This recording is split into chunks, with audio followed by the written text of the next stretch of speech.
আমি মোহাম্মদ বেলাল হোসেন ইন্সপেক্টর মাদকদ্রব্য নিয়ন্ত্রণ অধিদপ্তর আপনার মাগুরা থেকে বলছি।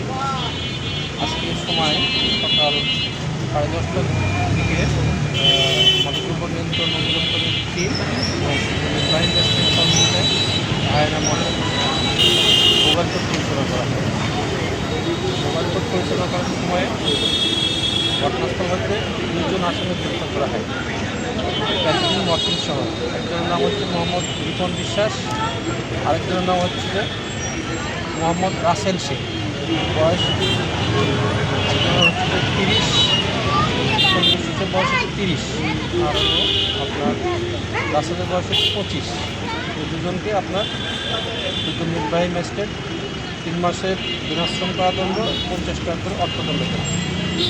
এই হচ্ছে আজকে মোবাইল কোর্টের সার্বিক কার্যক্রম।